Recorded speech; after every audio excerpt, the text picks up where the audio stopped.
Halo para penggemar dan pecinta fisika, pada video kali ini saya akan menjelaskan mengenai latihan soal olimpiade atau soal lomba ya. Ini ada soal yang cukup menarik. Sebuah bola yang mula-mula diam di titik A meluncur pada permukaan lintasan licin ABCD. Lengkungan BCD berbentuk setengah lingkaran berjari-jari R besar. Ketinggian maksimum dari tanah yang dapat dicapai bola adalah berapa? Oke, perhatikan ya, ini lintasannya licin, berarti tidak ada gesekan. A itu bolanya mula-mula terletak pada jarak 2R dari tanah ya, di mana R itu adalah jari-jari bidang setengah lingkaran ini. Jadi ini bentuknya bidang setengah lingkaran. Jadi yang ditanyakan adalah ketinggian maksimum bola ketika lepas dari lintasan terhadap tanah berapa. Oke, mari kita jawab ya. Nah, perhatikan baik-baik, misalkan bola ini akan lepas di lintasannya pada titik E. Jadi ini titik lepasnya di sini ya. Oke, nah sekarang kita gambar dulu gaya apa saja yang bekerja pada bola di titik E. Yang pertama adalah gaya beratnya. Oke, gaya berat. Nah, karena benda ini tepat akan lepas, berarti gaya normal di titik E nggak ada.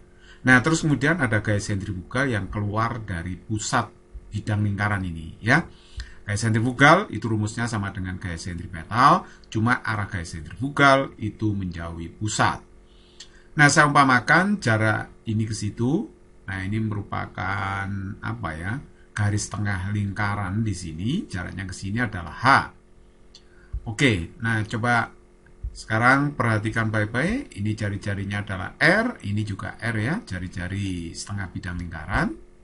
Nah, di titik E itu adalah titik lepas ya, titik lepas. Jadi diumpamakan nanti bolanya lepas di titik E, maka normalnya tadi saya sebut sama dengan 0. Kayak normalnya tidak ada karena dia tepat lepas. Nah, sigma F radial itu harus 0 ya. Artinya jumlah gaya ke pusat harus sama dengan jumlah gaya yang keluar. Jadi ini asumsinya bahwa dalam keadaan setimbang rotasi ya, setimbang rotasi relatif terhadap pusat dari setengah bidang lingkaran, ini benda diam, tidak bergerak. Sehingga sigma F radialnya sama dengan 0 secara radial ya. Oke, jadi kalau begitu, kalau sigma F radial 0 itu artinya, berarti kalau begitu, gaya sentrifugal dikurangi dengan uraian komponen W ke ini ya, ke jari-jari. Berarti ini kan ada komponen W cos menuju pusat. Jadi nanti gaya sentrifugal dikurangi dengan V cos theta sama dengan 0. Akhirnya gaya sentrifugal ini akan sama dengan gaya berat dikalikan dengan cos theta. Oke, gaya sentrifugal sama dengan gaya sentripetal, rumusnya adalah mv kuadrat per R. Karena ini di titik E, berarti kita pakai VE ya. R itu jari-jari. Jangan lupa V-nya dikuadratkan ya. Sedangkan V itu M kali G dikalikan cos theta. M-nya kita coret. Sehingga V kuadrat sama dengan GR cos theta. V kuadrat berarti perhatikan di sini bahwa cos theta-nya itu bisa diganti H per R. Ini kan segitiga siku-siku kan? Ya, segitiga siku-siku. Jadi cos theta-nya H per R. Jadi saya ganti itu, R-nya kita hapus, kita coret sehingga V kuadrat sama dengan GH. Ini saya sebut persamaan 1. Oke, ini sudah saya tulis persamaan 1 V kuadrat sama dengan G kali H ya. Nah, berdasarkan hukum kekekalan energi mekanik bahwa EM di A sama dengan EM di E. Karena ini licin ya, tidak ada gaya luar yang bekerja pada benda sehingga EM-nya sama. EM di A sama dengan EM di E. EM di A itu adalah EKA ditambah EBA, EM di E itu EKE ditambah dengan EBE. EKA itu setengah MVA kuadrat, EBA MGHA, EKE setengah MVA kuadrat, EBE MGHE. Nah, perhatikan VA itu 0 karena benda ini dilepas di titik A, jadi ini 0, akhirnya ini 0 ya. MGHA, HA-nya di sini 2R. Saya masukkan 2R, setengah M VE kuadrat saya masuki GH di sini ya, saya masukkan GH. Sedangkan MGHE, HE-nya itu berapa HE? HE itu berarti R ditambah dengan H. Ya, betul kan? Jadi HE itu R ditambah H. Nah, coba perhatikan baik-baik ya di sini ya. Ya, jadi ini setengah MGH ditambah dengan MGR ditambah MGH kan berarti MGH ditambah setengah MGH itu 3/2 MGH. Sedangkan MGR di sini ada 2 MGR berarti dikurangi menjadi MGR.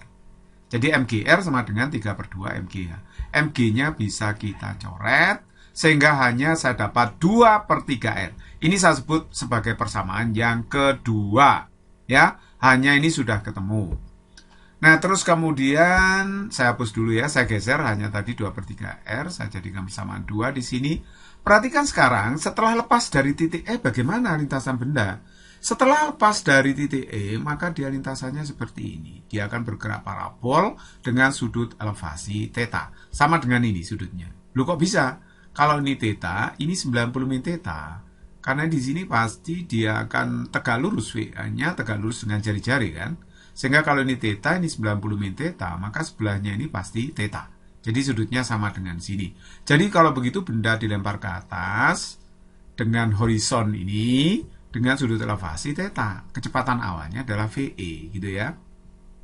Oke, nah sekarang coba kalau ini R, ini H, maka ini bisa dicari dengan Pitagoras bahwa ini sisi yang ini kan akar R kuadrat min H kuadrat berdasarkan Pitagoras ya. Oke, gerakan dari titik E ke puncak ya, titik E ke puncak itu adalah gerakan GLBB. VY kuadrat ya, VY kuadrat. Komponen kecepatan ke arah Y kuadrat itu harus sama dengan VEY kuadrat, maksudnya VE itu kecepatan awalnya ya. VE ke arah Y di kuadrat itu harus sama dengan min 2GY.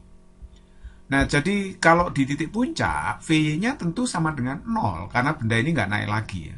Jadi V-nya 0, sehingga dapatnya 0 sama dengan, nah VEY itu adalah VE durekan ke arah Y ya. Kalau ke arah X itu VE cos, kalau ke arah Y berarti VE sin. Jadi ini VE sin theta, tapi ini kuadrat. Jadi hasilnya VE kuadrat sin kuadrat theta. Jadi ini min 2G, Y-nya jadi Y max. Kenapa? Karena VE-nya 0 di titik puncak 0. Jadi ini ke sini itu adalah Y max. Oke, kita bisa cari Y max-nya. Saya geser ya. Jadi ini Y max-nya berarti dapatnya VE kuadrat dikalikan sin kuadrat theta per 2G. Nah, VE kuadrat saya isi GH. Sedangkan sin kuadratnya, perhatikan. Sin kuadrat theta. Sin theta itu kan akar R kuadrat min H kuadrat dibagi R. Nah, ini kan kuadrat. Saya bagi dengan 2G. Maka hasilnya adalah 5 per 27 R. Tapi H max, ketinggian maksimum itu diukur terhadap tanah. Sehingga kalau bendanya di sini, berarti diukur terhadap tanah kan di sini ya. Berarti R ditambah H ditambah Y max yang ini. Saya hapus dulu. Nah, ini Y max diukur terhadap garis biru ini ya, garis mendatar biru. Jadi H max, H besar itu diukur terhadap tanah ini.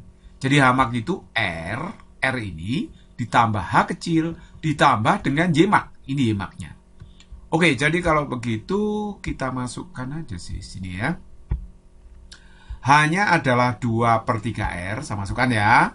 Terus Y max-nya barusan ketemu 5 per 27R. Jadi ini kalau saya jumlahkan dapatnya adalah 50 per 27R. Jadi kalau begitu hasilnya 50R per 27 kan. Jadi jawaban yang tepat adalah D. Physics is very easy and fun.